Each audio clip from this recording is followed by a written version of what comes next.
Hello students, previous class में discuss कर रहे थे प्लांक्स क्वांटम थ्योरी, है ना। प्लांक क्वांटम थ्योरी में अपन डिस्कस कर रहे थे black body. What is black body, है ना। कईयों कईयों के आंसर आ जाते हैं सर ब्लैक बॉडी मीन्स जो ब्लैक हो उसको अपन ब्लैक बॉडी कहते हैं। ब्लैक बॉडी मीन्स एक अच्छा एब्जॉर्प्शन करे और एक अच्छा एमिशन करे सभी वेवलेंथ का, सभी रेडिएशन का, जो सभी रेडिएशन की वेवलेंथ को एमिट या एब्जॉर्ब करती है उसको अपन क्या कहते हैं, ब्लैक बॉडी कहते हैं, है ना। दैट ऐसा सिस्टम जैसे sun is 99.99% pure black body means वो सभी रेडिएशन को एमिट कर सकता है, सभी रेडिएशन को एब्जॉर्ब कर सकता है। मीन्स कॉस्मिक रेज आती हैं, गामा रेज आती हैं, विजिबल रेज आती हैं, यूवीज आती हैं, एक्सरेज आती हैं, तो सभी रेडिएशन को वो एमिट कर सकता है, एब्जॉर्ब कर सकता है। तो एक कोई भी ऐसा सिस्टम जो सभी रेडिएशन को एब्जॉर्ब और एमिट करे उसको अपन क्या कहते हैं, ब्लैक बॉडी कहते हैं। ओके, फिर अपन ने बात करी थी एनर्जी क्वांटा या फोटोन की, दैट व्हाट इज क्वांटा और व्हाट इज फोटोन। क्वांटा और फोटोन में मैंने आपको बताया था कि जितनी भी ब्लैक बॉडीज है वो ब्लैक बॉडीज क्या करती हैं, एनर्जी का चाहे एब्जॉर्प्शन करेगी चाहे एनर्जी का एमिशन करेगी। तो एनर्जी को वो अगर एब्जॉर्ब करेगी या एनर्जी को वो एमिट करेगी, तो एब्जॉर्ब और एमिट करने पर क्या होगा कि वो एक स्मॉल स्मॉल पैकेट्स के फॉर्म में करती है, छोटे छोटे पैकेट्स के फॉर्म में करती है। तो इन छोटे छोटे पैकेट्स को अपन क्या कहते हैं, क्वांटा या फोटोन कहते हैं। तो अपन डिस्कस क्या कर रहे थे कल की क्लास में, अपन डिस्कस कर रहे थे Planck theory, Planck quantum theory, Planck's quantum theory. Scientist का नाम है प्लांक, मैक्स प्लांक कहते हैं इसको। प्लांक्स क्वांटम थ्योरी, है ना। अपन चैप्टर अपना एटॉमिक स्ट्रक्चर चल रहा है, फिर एक बार दोबारा बता दूं मैं आपको, एटॉमिक स्ट्रक्चर में किसके बारे में डिस्कस करेंगे अपन, एटम की स्ट्रक्चर के बारे में, यानी कि इलेक्ट्रॉन, प्रोटॉन, न्यूट्रॉन सब के बारे में डिस्कस करेंगे। Planck quantum theory, quantum theory ये किससे रिलेटेड थी आपके पास, इसने ब्लैक बॉडी से रिलेटेड अपनी एक थ्योरी दी, अपना एक प्रिंसिपल दिया, उसके अकॉर्डिंग क्या कहता है ये। तो उस सबसे पहले अपने कल एक स्टार्ट करा था टॉपिक छोटा सा कि that what is wave, what is wave, है ना। कल मैंने आपको बताया था कि दैट किसी भी मीडियम में जो डिस्टरबेंस होता है, disturbance in any medium is known as wave. किसी भी मीडियम में जो डिस्टरबेंस होगा उसको अपन क्या कहेंगे, वेव कहेंगे, है ना। तो वेव को रिप्रेजेंट कैसे करते हैं, ऐसे रिप्रेजेंट करते हैं। ये आपके पास क्या होती है, वेव। ऐसे अपन क्या करते हैं, वेव को रिप्रेजेंट करते हैं। Disturbance in any medium is known as wave. Wave में जो ये ऊपर की तरफ आपको दिख रहे हैं, कल मैंने आपको बताया था, इसको अपन क्या कहते हैं, क्रस्ट कहते हैं, और इसको अपन क्या कहते हैं, ट्रॉफ कहते हैं, है ना। मैंने कहा कुछ डेफिनेशंस आएंगी अपने पास, वो डेफिनेशन क्लियर होनी चाहिए। तो कौन कौन सी डेफिनेशंस आती हैं, सबसे पहले अपने पास था एम्पलीट्यूड।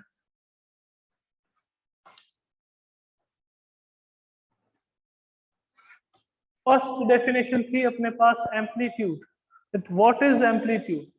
तो एम्पलीट्यूड को अपन ने बताया कि कोई भी वेव पार्टिकल का जो मैक्सिमम और मिनिमम डिस्प्लेसमेंट हो उसको अपन क्या कहते हैं, एम्पलीट्यूड कहते हैं। And it is represented by small A, it is represented by small a, amplitude, maximum or minimum displacement of any particle is known as amplitude. Second one is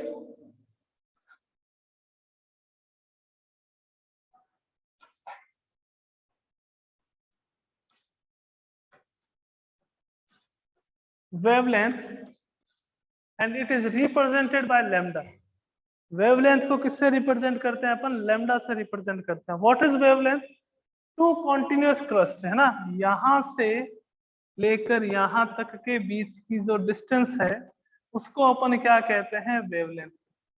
Distance between two continuous trough or two continuous crust is known as wavelength and it is represented by lambda. कल तक अपन ने यहाँ तक discussion कर लिया था, और साथ में मैंने बताया कि that what are the main units of wavelength और lambda, कि दैट पिकोमीटर हो तो वो अपने पास क्या होगा, that 10 to the power -12 metre. Fermi metre हो यानी कि 10 टू द पावर आपके पास कितना हो जाएगा, -15 मीटर। अगर एंगस्ट्रॉम हो तो आपके पास क्या हो जाएगा, 10 to the power -10 metre. Angstrom हो तो क्या हो जाएगा आपके पास, 10 टू द पावर -10 मीटर।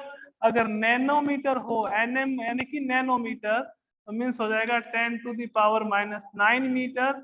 और अगर माइक्रोमीटर हो तो वो आपके पास क्या हो जाएगा, 10 टू द पावर -6 मीटर। तो वेवलेंथ अगर किसी क्वेश्चन में गिवन होगी तो वो इसी यूनिट्स में गिवन होगी, या तो एंगस्ट्रॉम में गिवन होगी, या नैनोमीटर में गिवन होगी, या माइक्रोमीटर में गिवन होगी। तो एंगस्ट्रॉम मीन्स क्या होता है, that 10 to the power -10 metre. Nanometre means क्या होता है, 10 टू द पावर -9 मीटर। और माइक्रोमीटर मीन्स क्या होता है, 10 टू द पावर -6 मीटर। दो डेफिनेशन आई थिंक क्लियर है आपके पास। First is amplitude and second is wavelength. आगे चलते हैं नेक्स्ट पे।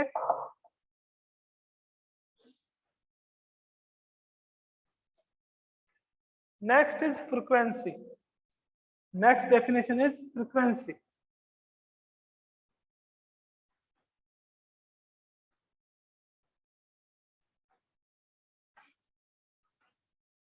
Frequency, it is denoted by nu. Symbol of new is this, है ना। किससे करते हैं इसको, न्यू से करते हैं। न्यू कहेंगे इसको, है ना, न्यू कह देंगे इसको कि this is, it is represented by new. Frequency होता क्या है, फ्रीक्वेंसी यहाँ पे क्या होता है देखिएगा, कि फ्रीक्वेंसी का मतलब हो गया वाइब्रेशन, कि यूनिट टाइम में कितने वाइब्रेशन कंप्लीट हो रहे हैं। यूनिट टाइम में मीन्स कि वाइब्रेशन कितने, 1 सेकेंड में कितने वाइब्रेशन हो रहे हैं, 1 मिनट में कितने वाइब्रेशन हो रहे हैं, 1 आवर में कितने वाइब्रेशन हो रहे हैं, ठीक है ना। तो number of vibration in unit time is known as frequency. Frequency क्या होता है, that number of vibration, number of vibration in unit time.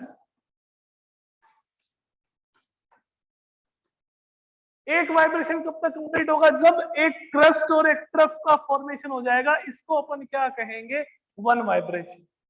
तो यूनिट टाइम में कितने वाइब्रेशन कंप्लीट हो रहे हैं उसको अपन क्या कहते हैं, फ्रीक्वेंसी कहते हैं। And it is represented by new. It is represented by new, है ना। अब देखिएगा फ्रीक्वेंसी की भी यूनिट की बात कर लेते हैं। एक तो इसकी यूनिट होती है हर्ट्ज।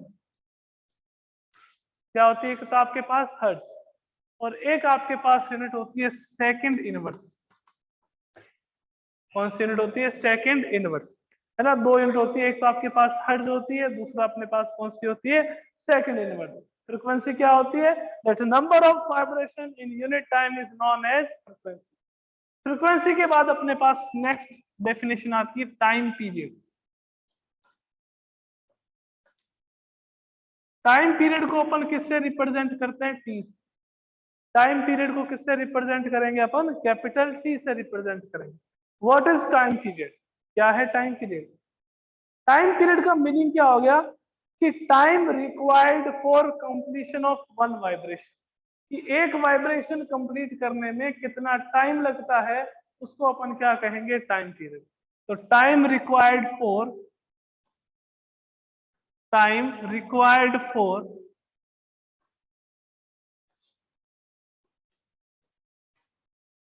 कंप्लीशन ऑफ 1 वाइब्रेशन, उसको अपन क्या कहते हैं, time period. Frequency means number of vibration in unit time. Time period means time required for completion of 1 vibration, है ना। तो ये अपने पास डेफिनेशन लास्ट रहेगी एक और, वो है wave number. Wave number, wave number को रिप्रेजेंट करते हैं न्यू बार से। वेव नंबर को किससे रिप्रेजेंट करते हैं, न्यू बार से। वेव नंबर को किससे रिप्रेजेंट करेंगे, न्यू बार से। What is the wave number. Wave number means क्या होगा, देखो, number of vibration in unit time is known as frequency. The number of vibration, number of vibration in unit length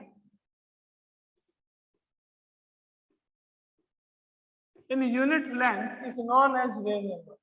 कि unit length में कितने vibration हो रहे हैं 1 metre में, number of vibration 1 metre is known as wave number. किससे represent करते हैं? न्यू बार से। और न्यू बार का फॉर्मूला क्या हो जाता है? That nu bar is equal to 1 upon lambda. Nu bar is equal to 1 upon lambda. तो टोटल 5 वेव पैरामीटर्स आते हैं। कौन कौन से आते हैं? सबसे पहले अपने पास था amplitude. Amplitude is the maximum और minimum displacement of any particle. किसी भी पार्टिकल का मैक्सिमम और मिनिमम डिस्प्लेसमेंट जो होता है उसको अपन क्या कहते हैं? एम्पलीट्यूड। रिप्रेजेंट किससे करते हैं? स्मॉल एस से। सेकंड आता है wavelength. Wavelength is the distance between two continuous trough और two continuous crest is known as wavelength. यहां से यहां तक की डिस्टेंस, यहां से यहां तक की डिस्टेंस, इसको अपन क्या कहते हैं? वेवलेंथ कहते हैं। Third one is frequency. Frequency is number of vibration in unit time. Unit time में कितने वाइब्रेशन हो रहे हैं उसको अपन क्या कहेंगे? फ्रीक्वेंसी। इसको रिप्रेजेंट किससे करते हैं? न्यू से।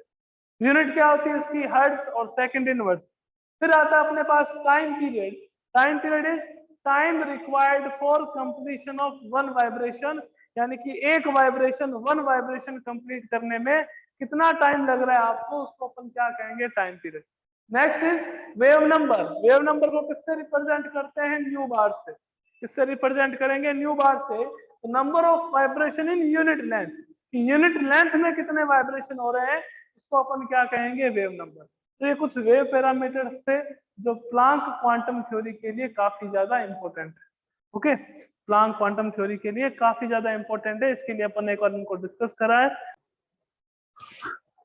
तो देखिएगा क्या प्लांक का स्टेटमेंट था।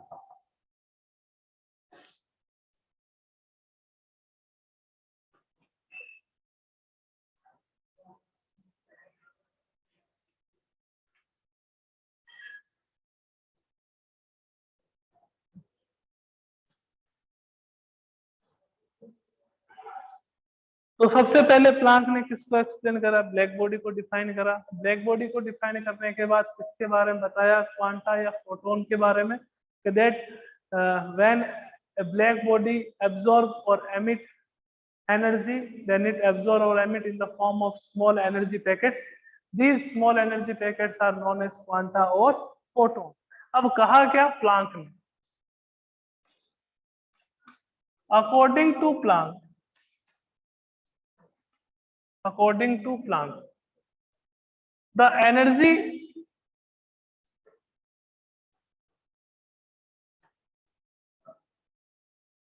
of any quanta or photon is directly proportional to the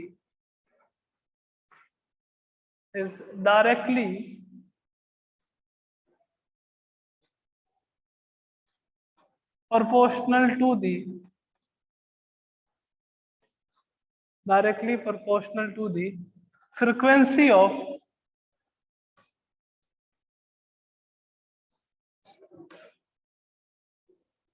that quanta or photon.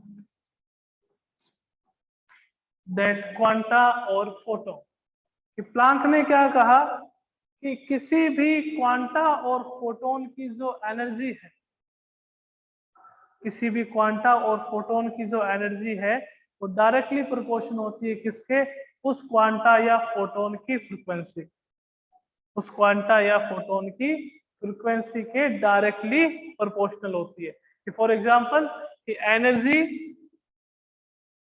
Is directly proportional to the nu. ये इसका स्टेटमेंट था कि energy is directly proportional to the nu. This is the energy of quanta or photon. This is the frequency of quanta or photon. जैसे ही आप proportion का sign हटाते हो बेटा जी, तो प्रोपोर्शन का साइन हटाने पर यहाँ एक कांस्टेंट आता है जिसको h से रिप्रेजेंट करते हैं। किससे रिप्रेजेंट करते हैं? h। तो इस h को क्या कहते हैं? कि that h equals to Planck constant. H equals to Planck's constant. H क्या है आपके पास? प्लांक कांस्टेंट है। H की वैल्यू क्या रहती है? 6.626 into 10⁻⁻34 joule into second. 6.626 into 10⁻⁻34 joule into second. ये H की वैल्यू रहती है। कहीं पे भी H आ जाए, अपने इन 2 सालों में 11th में 12th में कहीं पे भी स्मॉल h आ जाए, प्लांक कांस्टेंट आ जाए कहीं पे भी, उस प्लांक कांस्टेंट की वैल्यू हमेशा फिक्स रहती है। वो कितनी होती है? 6.626 into 10⁻⁻34 joule into second. Okay, 6.626 into 10⁻⁻34 joule into second. E is equals to H nu. ये किसने कहा था? प्लांक। ओके, अब अपन देखते हैं इसको आगे। देखिएगा, जो फ्रीक्वेंसी होता है उसका एक और फॉर्मूला होता है, that is C upon lambda. कि sir what is C? C is equals to velocity of light, velocity of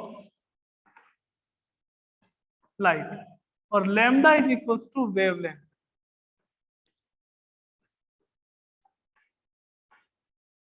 lambda is equals to wavelength.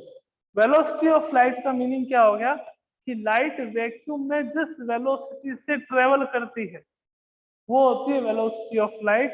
इसकी वैल्यू हमेशा फिक्स रहती है कितनी? 3 into 10⁸ metre per second. 3 into 10⁸ metre per second. Nu equals to आपके पास क्या हो गया? C upon lambda. C is equals to velocity of light, lambda is equals to wavelength. C की वैल्यू क्या रहेगी? 3 इंटू 10⁸ मीटर पर सेकेंड। तो यहाँ पे न्यू की जगह पे अपने पास क्या आ जाएगा? That E is equals to HC upon lambda.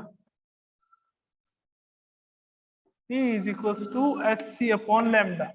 ये अपने पास first equation, first formula energy calculate करने का, that E is equals to H new.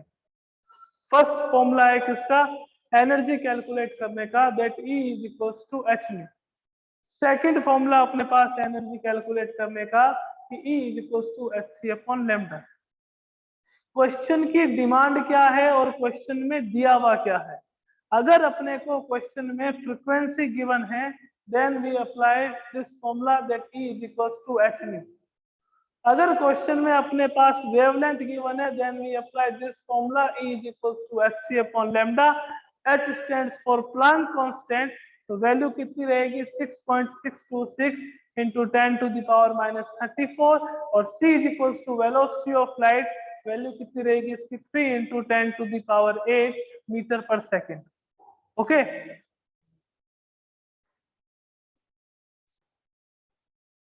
तो ये अपने पास दो फॉर्मूले आ गए। First is equals to E equals to H nu, second is E equals to HC upon lambda. Total 3 फॉर्मूले हैं एनर्जी प्लांक के अकॉर्डिंग। थर्ड फॉर्मूला देखेंगे। E is equals to HC upon lambda को मैं ऐसे भी लिख सकता हूं अगर आपको कोई दिक्कत नहीं हो, that E is equals to HC into 1 upon lambda. E is equals to HC into 1 upon lambda. 1 upon lambda अपने पास क्या होता है कि सर 1 अपॉन लैम्डा, अभी थोड़ी देर आपने पहले बताया था that 1 upon lambda is equals to nu bar. 1 upon lambda is equals to nu bar. Then energy is equals to क्या आएगा अपने पास कि that energy equals to HC nu bar. Energy is equals to HC nu bar. तो ये आपके पास energy का थर्ड फॉर्मूला आ गया। और ये कब है? जब आपके पास number of photon, number of photon equals to 1। जब नंबर ऑफ फोटोन या क्वांटा कितने हो आपके पास? 1 हो, तो अपन ये फॉर्मूला अप्लाई करते हैं एनर्जी का कि अगर ओनली फ्रीक्वेंसी गिवन हो तो energy equals to H nu, अगर वेवलेंथ गिवन हो तो energy equals to HC upon lambda, अगर आपके पास वेव नंबर गिवन हो तो energy equals to hc nu bar. तो ये अपने पास थी प्लांक्स क्वांटम थ्योरी कि according to Planck the energy of any quanta और photon is directly proportional to the frequency of that quanta और फोटोन। एनर्जी और फ्रीक्वेंसी डायरेक्टली प्रोपोर्शनल मीन्स जैसे जैसे अगर आप फ्रीक्वेंसी इंक्रीज करते हो वैसे वैसे एनर्जी भी क्या होती है, इंक्रीज होती है। और यहां से एक रिलेशन और आ जाता है आपके पास that energy is inversely proportional to the wavelength. Energy is inversely proportional to the wavelength. तो मीन्स जैसे जैसे आप एनर्जी इंक्रीज करते हो तो वेवलेंथ हमेशा क्या हो जाती है, डिक्रीज। वेवलेंथ हमेशा क्या हो जाती है, डिक्रीज। तो एनर्जी और फ्रीक्वेंसी एक दूसरे के डायरेक्टली प्रोपोर्शनल। जिसकी फ्रीक्वेंसी ज्यादा उसकी एनर्जी भी ज्यादा। एनर्जी और वेवलेंथ एक दूसरे के इनवर्सली प्रोपोर्शनल। जिसकी एनर्जी ज्यादा उसकी वेवलेंथ हमेशा क्या होती है, कम होती है। ये हमेशा जाना है कि सर डायरेक्टली इनवर्सली प्रोपोर्शनल कैसे करा। तो बेटा देखो यहाँ पे h कांस्टेंट है, c कांस्टेंट है कि सर c कांस्टेंट कैसे, जिसकी वैल्यू फिक्स होती है वो कांस्टेंट होता है। दोनों कांस्टेंट है तो कांस्टेंट को हटाएंगे तो क्या आएगा यहाँ पे, डायरेक्टली प्रोपोर्शनल का साइन। तो E is directly proportional to the 1/λ। 1/λ के डायरेक्टली प्रोपोर्शनल है। बट अगर ओनली लैम्डा के यानी कि ओनली वेवलेंथ की बात करें तो उसके इनवर्सली प्रोपोर्शनल। यहाँ पे energy is directly proportional to the frequency है कि अगर फ्रीक्वेंसी इंक्रीज करेंगे तो एनर्जी भी क्या होगी, इंक्रीज होगी। यहाँ पे ये रेसिप्रोकल में आ जाता है कि E इज डायरेक्टली प्रोपोर्शनल 1/λ। तो ओनली लैम्डा के रेस्पेक्ट में बात करें तो E is inversely proportional to the lambda कि अगर आप एनर्जी इंक्रीज करोगे तो लैम्डा हमेशा क्या होगा, कि जैसे 3 फोटोन है, तीनों की एनर्जी है आपके पास E1 E2 E3।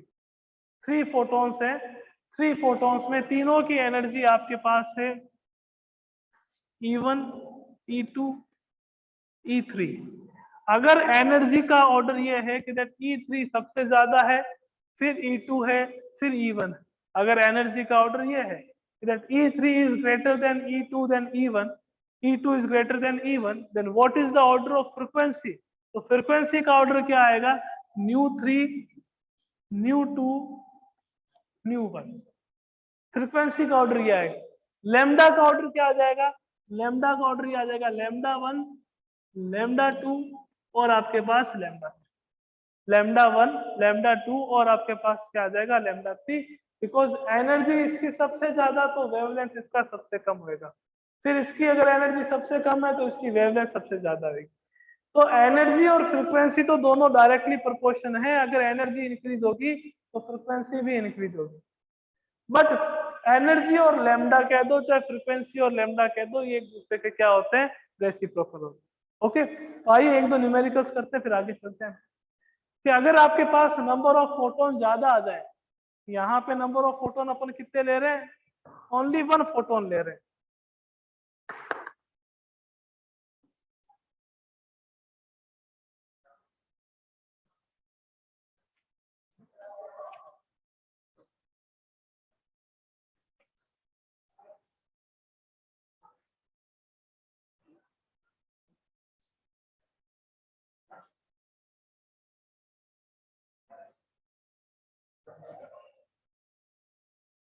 If number of photons are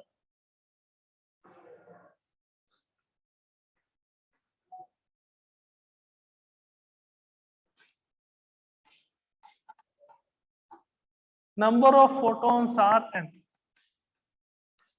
ये गिवन हो कि कितने भी फोटॉन्स हो सकते हैं कि that number of photons are capital N। तो ये जो ये फॉर्मूला है ये क्या हो जाएगा, that energy is equals to NH nu. N क्या हो गया, नंबर ऑफ फोटोन। ओके, यहाँ क्या आ जाएगा, ये फॉर्मूला क्या हो जाएगा, that energy is equals to NHc upon lambda. Energy is equals to NHc upon lambda. N क्या हो गया, नंबर ऑफ फोटोन। ये फॉर्मूला क्या हो जाएगा, that energy is equals to NHc nu bar. ये फॉर्मूला चेंज हो जाएंगे, यानी कि सबको क्या करना है, नंबर ऑफ फोटोन से मल्टीप्लाई कर देना है कि नंबर ऑफ फोटोन अगर आपके पास n आ गए, नंबर ऑफ क्वांटा अगर आपके पास n आ गए then energy is equals to NH nu, energy is equals to NHC upon lambda, energy equals to NHC nu। ये तीन फॉर्मूले अपने को अप्लाई कर, है ना। तो इससे अगर कभी क्वेश्चन में आ जाए कि that number of photons calculate करो तो अपन इजीली कर सकते हैं, एनर्जी कैलकुलेट करो तो अपन इजीली कर सकते हैं, आपको कहते हैं वेवलेंथ कैलकुलेट करो तो इजीली कर सकते हैं, आपको कहते हैं फ्रीक्वेंसी कैलकुलेट करो तो भी इजीली कर सकते हैं। कैसे कर सकते हैं आइए देखते हैं अपन कि कैसे अपन कर सकते हैं इन सब चीजों को।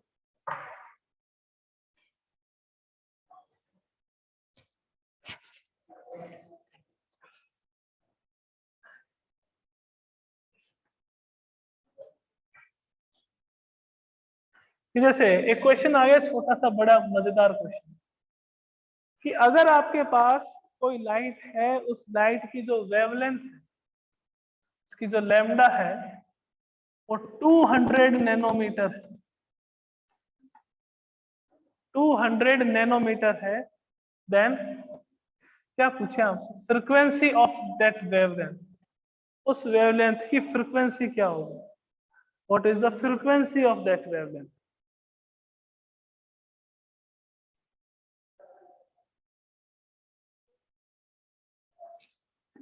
फॉर्मूला अप्लाई करना है सिंपल सा, that nu is equals to C upon lambda.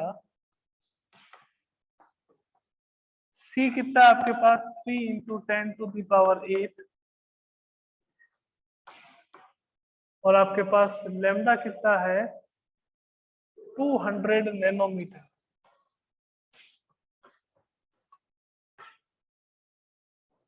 इसको कन्वर्ट करेंगे -9 में, तो न्यू इज इक्वल्स टू अपने पास क्या आ जाएगा, that nu is equals to C upon lambda वाले फॉर्मूले से देखेंगे तो -9 तो ऊपर जाएगा तो 10⁻17 ना। चलो थोड़ा कम कर देते हैं, 200 है यहाँ पे, नैनोमीटर है, तो अपन ये जो 2 है इसको कन्वर्ट कर देते हैं 10⁻7 -7, और ये 7 ऊपर जाएगा तो 10⁻15 मल्टीप्लाई आपके पास क्या आ जाएगा 1.5। ये अपने पास क्या आ जाएगी, इसकी फ्रीक्वेंसी आ जाएगी, that 1.5 into 10⁻15। Nu is equals to C upon lambda, nu is equals to आपके पास किससे आ जाएगा, सी अपॉन लैम्डा से अपने पास इसकी फ्रीक्वेंसी आ जाएगी। तो कल की क्लास में अपन और न्यूमेरिकल्स करेंगे, और न्यूमेरिकल्स करके अपन इस चैप्टर को और आगे बढ़ाएंगे। इसमें आगे आपके पास प्लांक क्वांटम थ्योरी की एप्लीकेशन आती है, और उस एप्लीकेशन के बाद में अपने जो एटॉमिक मॉडल्स थे जो क्लास 9th में आपने बहुत छोटे लेवल पे देखे थे, उसको अपन वापस क्या करेंगे, एक बार रिवाइज करेंगे, और रिवाइज करके वापस अपन 11th लेवल के अकॉर्डिंग उसको डिस्कस करेंगे। ओके, तो ध्यान रखिएगा, और न्यूमेरिकल्स करेंगे। फॉर्मूला याद रखिएगा कौन कौन से हैं, E equals to h mu, P equals to h c upon lambda, E equals to h c nu bar. कुछ कल क्लास स्टार्ट होते ही पहले कुछ न्यूमेरिकल्स करेंगे, और न्यूमेरिकल्स के बाद आगे के टॉपिक स्टार्ट करेंगे। ओके, तो मिलते हैं कल, थैंक यू।